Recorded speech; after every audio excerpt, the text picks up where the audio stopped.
Ashamaa jarra jirtuu qaqqaalii ilmaan ayyaa bakka jirtan maratti nageenyi koo qilleensarraanis naa qaqqabu jechaa dhufnee jirra arraas barnoota keenya qabannee dhufnee jirra barnoota waliin turtii gaarii isiniin jechaa chaanaala barnootaati chaanaala oromootii chaanaala haarayaasii chaanaala kana jajjabeeffannaan karaa fuula duraattis waliin jabaachuun itti fufaa barnoonni keenya guyyaa guyyaan akka nu qaqqabuuf laayikii sabskiraayipii koomaantiis barreessinee akka yeroo gabaabaa keessatti barnootichi nu qaqqabu akka goonu hawwiin eeggachaa jirra. Barnoota waliin turtii gaarii isiniin jechaa ana abdiidha. Abdurritish miidiyaa irraa kan inni isinii dabarsu nagaan naatwaa barnoota waliin turtii gaarii isiniin jechaa chaanaala kanaaf warra haaraa tahaniis akka maatii chaanaala kanaa tahanii irraa fayyadaman godhaa hiriyootan keessanis beeksisaa isiniin jechaa barnoota keenyatti dabarfanna. Barnoota keenya kan dabre irratti waa'ee maayikiroo ikoonomiksii enda maakiroo ikoonomiksii irratti bal'inaan dubbannee turre. Kanaas economic growth, inflation, gross domestic product kanaaf kan kana fakkaatan hunda irraa xuyinee dabarfannee turre. Haaluma kanaan jechuudha economic growth xuyinee turre. Haala kanaan eessarraa eegallaa arra inflation irraa eegallaa jechuudha. Inflation wanta beezii ta'e jechuudha biyya keenya keessatti illee wanta haalaan barbaachisaa ta'ee fi kan hawaasa keenya miidhaa jiru jechuudha. Wanti kun qaala'insa jireenyaa jechuudha. Inni kun akkamitti dhufa? Waliin ilaallaa jechuudha. Hordofa. Inflation haala kanaan taa'ee ture. Inflation kana jechuun price of good and the service do not always stay the same asirratti jechuudha. Kanaaf wanti kun maali? This means that sometimes what the rise and at other time they fall. Yeroo takka takkaas ni ka'a yeroo taanis ni kufa jechuudha. Wal quban qabu.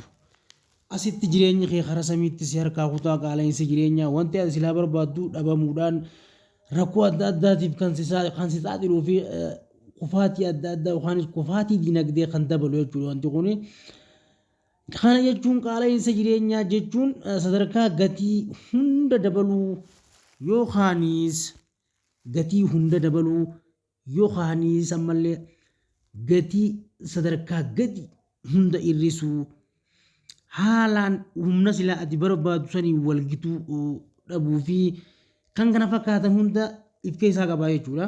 Kanaaf qaala'insa jireenyaa gatii meeshaalee fi tajaajiloota hundaa keessatti jechuudha haalaan dabalaa jiru kan bakka bu'uudha jechuudha. Kana malees qaala'insi jireenyaa kufummaa kan ta'e yookaanis jalqaba irraa haga dhumaatti gatii xiqqaa illee gara fuula duraatti baay'ee guddaa ta'uu akka danda'u kan nama shakkisiisuu fi kan jireenya illee nama salphachiisu jechuudha. Haaluma kanaan laaluu danda'u qabdu. Kana jechuun amma the word inflation represents regular and continuous rise in the general price level jennaan laal. Amma asirra koottaa waan takkaan isin himaa. Jechi kun maal bakka bu'ee jaa? Inflation kayyannuun kun jechuudha. Inflation represent rising price. Jechi inflation kun maal bakka bu'e yookaanis dabaluu gatii gartee maallaqa biyya tokkoo yookaanis meeshaalee maateeriyaalota garaagaraa kan ati bitachuudhaaf barbaaddu gatii ati itti bitachuuf barbaaduu fi wanni ati ittiin bakka san dhayitu wal dhabuu isaati jechuudha. Asirratti wanni ati ilaaltu ati waan takka bitachuuf dibicha bitachuuf yookaan waanuma feete qorqorroollee ta'u bitachuudhaaf ati qarshii 500 qabattee magaalaa deemtee qorqorroon san qarshii 1,000 yoo taate jireenya keetii wajjin wal sibtuu jireenya kee bira qottee jechuudha. Wanni kun maali? Dabaluun gatii kun haala kanaan kan ibsu maal bakka bu'ee infleekshiniin kun qaala'insi jireenyaa maal bakka bu'ee dabaluu gatii tokko bakka bu'ee jechuudha. Dabaluu gatii tokko bakka bu'ee. Dhiifama sakandii dheereeffannaa nurra daama obsa dhiifama isiniin jecha. Display.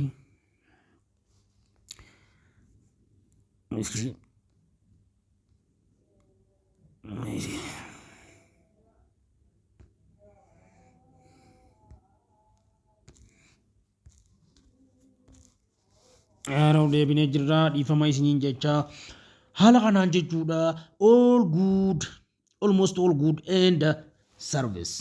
Kana jechuun maali? Qaala'insi jireenyaa kun maal bakka bu'aa representii rising price of almost all good and service. Tajaajiloota tokko namni takka waan good and service takkatti wantoota takka waan irraa fayyadamu san itti fayyadamuu dhabee sababa gatiin qaaleessaniif waan san kara dhiisee yookaan itti dhiisu ta'ee wanta silaa ifiin furuu danda'u waan silaa rakkoo isaa isa baasu saniin rakkoo biraa ofii fidee hanqina biyya tana keessatti jechuun waan silaa gatii midhaan nyaata takkaan bitatu midhaan sun qaalee itti dhiisee hara rakkoo biraa yookaanis kara kadhaa yookaanis kara bakka biraa yookaan jijjiirrachuu yookaan migireeshinii si geessaa jechuudha. Haala kanaan wanti dabaluun humnaa olii kun maali? Mataan isaa inflekshinii jennaan jechuudha. Inflekshin jechuun qaala'insa jireenyaati. Qaala'insi jireenyaa kun maal bakka bu'a? Represented by what? Rising price of what? Almost all good and service. Tajaajila hawaasaa kennuu keessatti gatiin takka humnaa ol kute wanti kun maali? Inflekshinii jennaan. Moreover, inflation is cumulative whereby even small rise in price in the what? Beginning may become very large. One is the future. Wanti kun maal tahamajee kan shakkamu wanti gatii guddaarraa haga xiqqaatti jechuudha. Haga gatii humnaanis xiqqaa yookaanis meeshaa xiqqaa ati bitachuu dandeessuutti yoo gatiin kan biyya takka keessatti kan dabalu ta'e maallaqni ati qabdu meeshuma xiqqaa sanuu yookaan si bituu dadhabu ta'e wanni kun maali?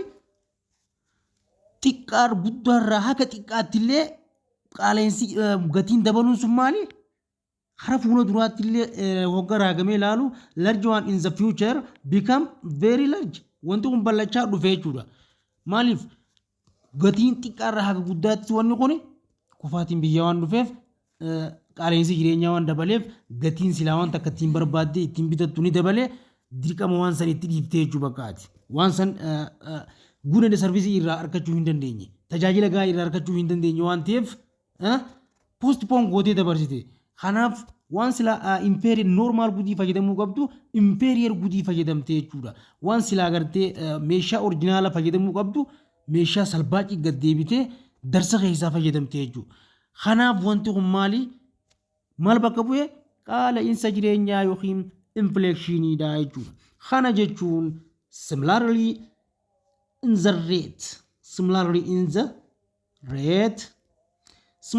the rate of inflation denotes the rate of growth, decline of the price level. Haaluma kanaan jechuudha ammas price leveliin kee kun jechuudha guddina reetii keessatti yoo decline ta'e hafu ta'e price leveliin sadarkaa price kanatti sadarkaa gatii maallaqaa kanatti jechuudha from one year to the next year waggaa kana haga waggaa kanaa jidduutti jechuudha yoo inni kun katafu ta'e jechuudha. Maaltu ta'e? Asirratti haaluma wal fakkaataan saffisaan qaala'insi jireenyaa saffisa guddinaatiin haala in gartee ilmi namaa itti waliin hidheeneen dabalaa dhufe jechuudha bakka. Walumaa galatti jechuudha. Inni kun maali? Waan silaa ati yaadde sanii wajjin wal dhabe jechuudha. Wal fakkeenyi isaatis maali? Sanumaa wajjin wal fakkaate jechuudha. Haaluma gatiin saffisaan itti dabale sanitti wanni hundinuu isa jala dabale jechuudha. Kanaaf maali? Wanti ammaas akkuma reefu gatiin reefuun tana ol ka'ee jennee itti dubbanne sanitti jechuudha. Price rise sadarkaa price leveliitti jechuudha.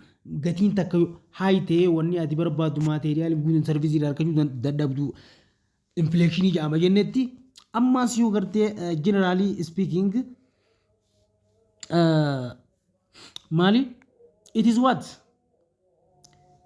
Similarly, rate of inflation not the rate of growth or decline. Amma gatiin maal ta'uuf deema? Kufuuf deema akkana duraan jenne sanii miti. Ni kufa jechuu asirratti imma. Is the what? Growth or decline. Amma maaliif deema? Deflationiif deema jechuu. Price level of what? From 1 year to next. Waggaadhaa waggatti wanni sun ammaas deebi'ee yookaan gatiin sun kufu ta'e haala malee jechuu. Hisaaba irra kan kufu yoo ta'e jechuudha. Ammallee inni sun eega kufe sadarkaa biyyaatti jechuu waggaarraa waggatti jechuudha. It is the percentage change in the overall level of the price. Wanti kun ni jijjiirama jechuudha. Overall levelin price ni jijjiirama. It is the various currently over time and across country. Biyya ta'e keessatti jechuudha. Wanti hundi wal qaxxaamuree faallaa walii ta'a jechuudha. Kanaaf controlling the fall in the price level is called hali adeemsi amma akka irra dhufnee kun jechuudha. Inni kun kufaatiin kun maal jennaani? Fall in price level is called what? Deflation jennaan. Amma dhageeffadhaa asirratti sirrii dhageeffadhaa. Haaluma reefuutiin amma gatiin takka gatiin biyya takka keessatti immoo jechuudha. Qaala'insa jireenyaa jechuun amma fakkeenyaaf inflation jechuun qaala'insa jireenyaati. Qaala'insa jireenyaa gatiin wanni ati qabdu akka biyyaatti yoo dabalee wanni ati barbaadattee itti fayyadamuuf deemtu sun bitachuu kan dadhabu ta'e wanni sun qaala'insa jireenyaa jenneen.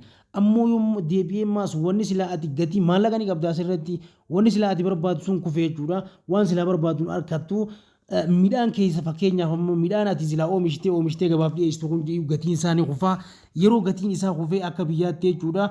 Wanni akkasii kun gatiin amma maallaqa kanaa piraayisiin kun akka addunyaatti yommaas foolte jechuudha. Wanni kun maal jennaani? Deflation jennaan yookaanis maali? Akkuma kaaniin qaala'insa jireenyaatti deflationiis maali?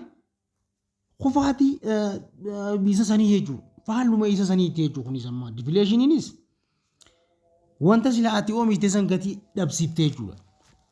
Kun akkuma isaniin inflation qaala'insa jireenyaa jennetti kun ammoo deflationiin faallaa isaa jechuudha. Haala kanaan adda baasuu qabda. Generally speaking of substitutional and rapid rise in the general price level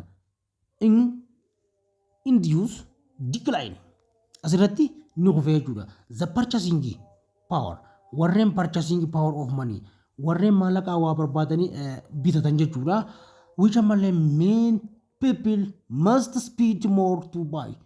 Warra maaltu dhaale? Speed more to buy leetariidha jechuudha. Warreen bituutu isa kana caalemma.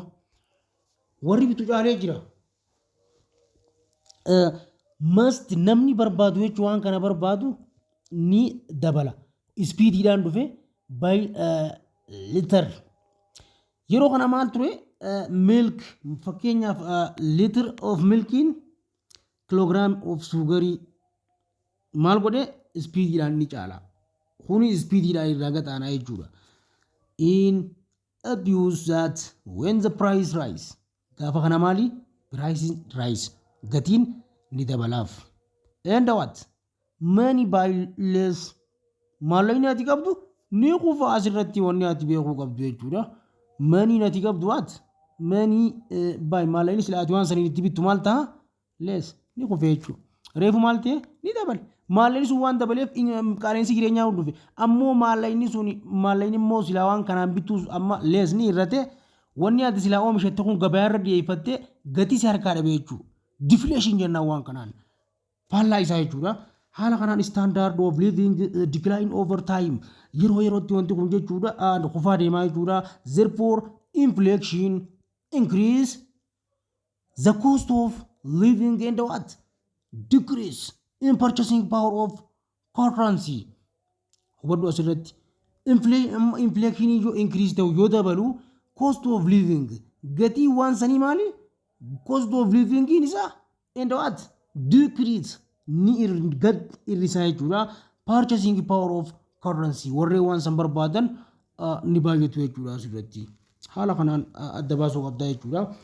In order to in the protect citizens from what? Increase. Cost of living is what? Some government index is what? Contract, wage level, and interest rate. Oh, interest rate to inflation. Indexing wage contracts and interest rates mean what? That they will increase inflation, increase retain purchasing power.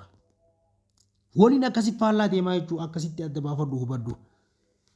Haala kanaan itti deemtaa jechuudha. Haala kanaan wanti kun challenge macro economicsiti. Challenge macro economics inflation illeen deflation illeen economic growth illeen jechuudha. Wanneen kun hundi maali? Achirratti warreen challenge isa godhan jechuudha. Macro economy kana challenge warra godhan jechuudha. Haala kanaan maali? Inorra jennee turre kana haala kanaan gad buufannaa jechuudha. Maal dhufna? Inflation in the consumer price index. Kana laalisirratti. Inflation result in what? Increase. Result in inflation ida yeruma hundaa'u maal jennee increase jennee laalas jarana wanta kana laala. Yeruma hundaa'u deflation decrease ida wanti kun faallaa walii deema. Maniin maallaqni silaa waan san bituu deemu ni irrata wanni silaa ati oomishte gabaarra ni qofaan siin jee fakkeenyaaf amma jimaa harargee fudhadha. Jimaa harargee amma fakkeenyaaf gabaarratti gatiin isaa kufee jira isa magaalaa geessite maallaqa irraan agartu. Haalli kun deflation jennaan. Haalli immoo wanti nuti bituuf barbaannu midhaan nyaataa nuqaalee wan maallaqni nuti midhaan nyaataatiif bituuf qabnu sun sanii gad ta'uu kun inflation qaala'insa jireenyaa jenneen kun ammoo deflation jenneen. Haala kanaan kufaatii dinagdeeti wanti kun adda baasuu qabdan. In what? Consumer price index. Consumer price index is what? Price index is what? Whose movement reflect change in the price of good and service. Tajaajila hawaasaa irratti dhaabbataa jechuudha. Price indexing kun jechuudha. Haala kanaan maali? Hot.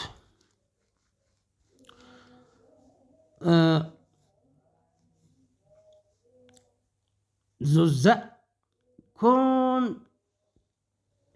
CPI, Johannes Consumer Price Index of each month reflects in the ratio of current cost of what? Basket divided by it is the base of the period cost. Gati wanta basketi bitteessanii waliin wal madaalsiftee isa kana irra maali?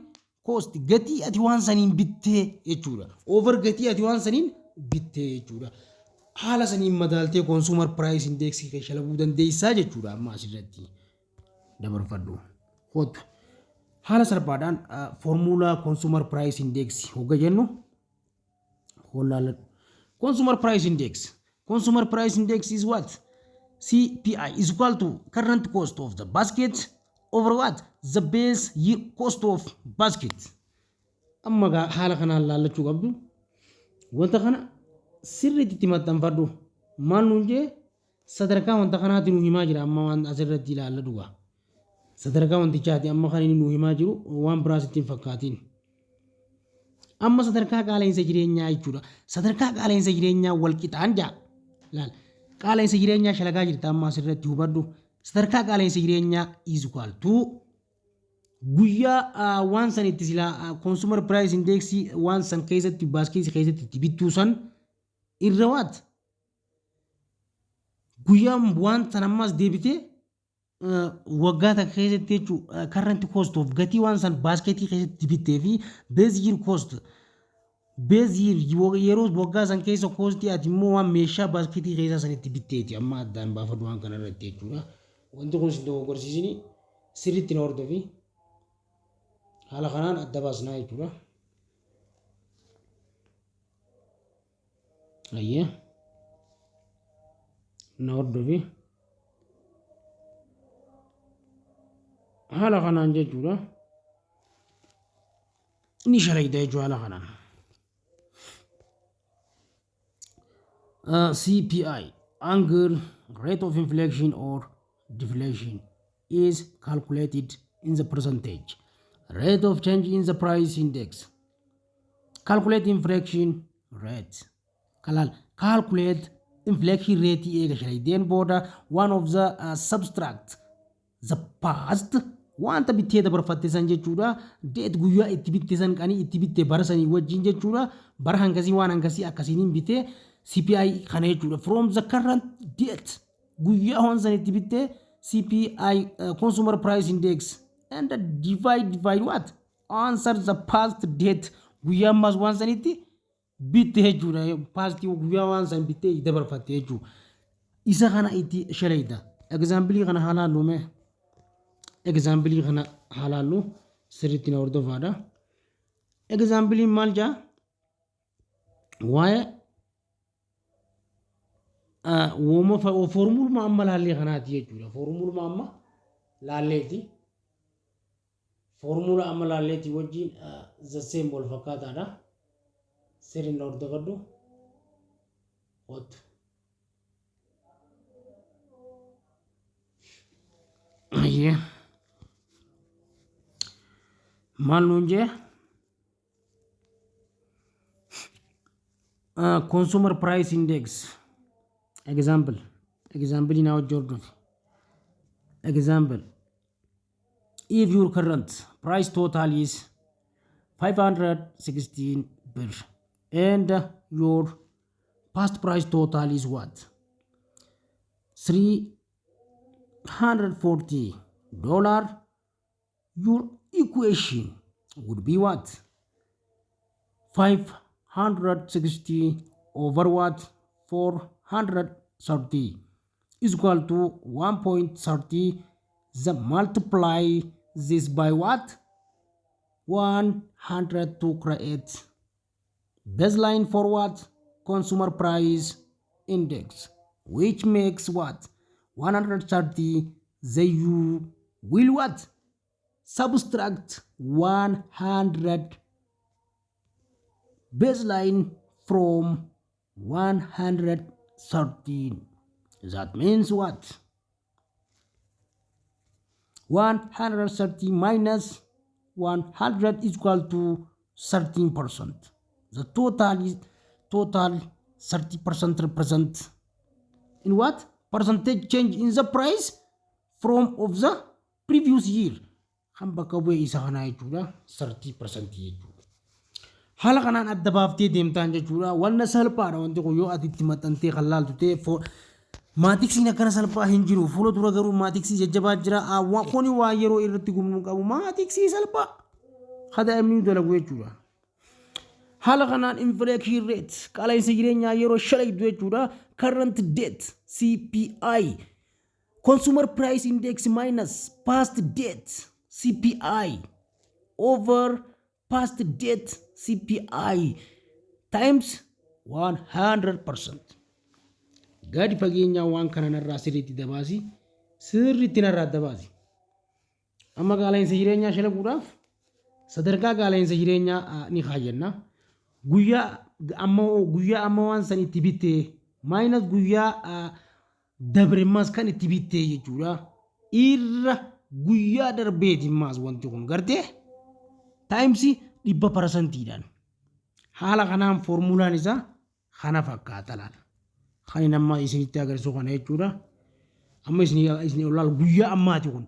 Guyyaa amma itti bitte current date amma guyyaa yeroo amma itti bitteeti current date CPI consumer price index minus past date CPI over what? Past date CPI guyyaa darbee jechuudha.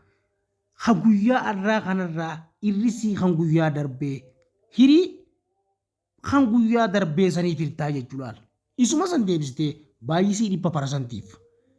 Haala kanaan yoo shalayte waan salphaa takkaa jechuudha kun waan yeroo ta'e irratti gubduu hin qabdu. Bifa lakkoofsaatiin isuma kana formuluma kana lakkoofsicha san itti waan itti wanna goote hogga gifniin keessi kenname gifnii isa galchuudhaan isuma kana formulaa salphaa kanaan isa furuu jechuudha. Haala kanaan laalii kan itti aanutti dabarraa jechuudha. Consumer price indexing consumer price indexidha.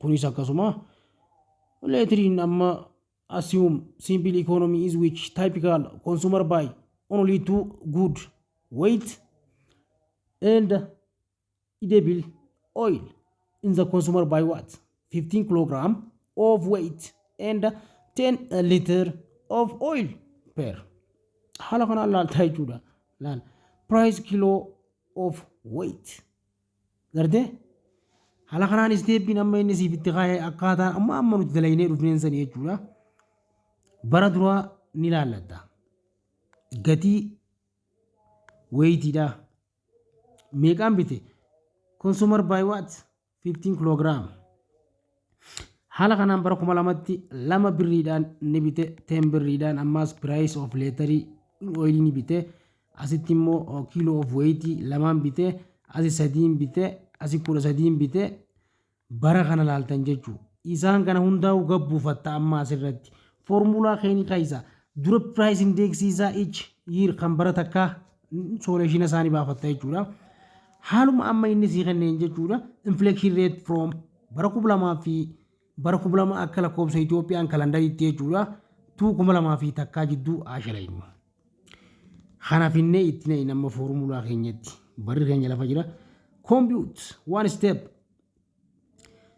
compute of cost of the basket of wood in each year bara 2000 keessa jechuudha birrii 2 per kilogram baay'isii 50 kilogram kan gamasiisan jechuudha kan oilii hamma tuutti fi plus birri in 10 bir liter times 10 liter sanin baay'iftee walqixa 200 fidda kana booda kan bara sanii maal harkatte jechuudha kanuma fidatte kanaas ni dhufta haaluma saniin dalaydaa jechuudha 2000 fi takkaas 3 per kilogram times 15 kilogram hamma tuutti dhufta plus what bracketiin banta 13 per liter times 10 liter 280 dhibbaaf didamii 8 jechuudha haala kanaan fidatte jechuu kanaas waan salphaa takka kun waan yeroo irra gudduu hin qabu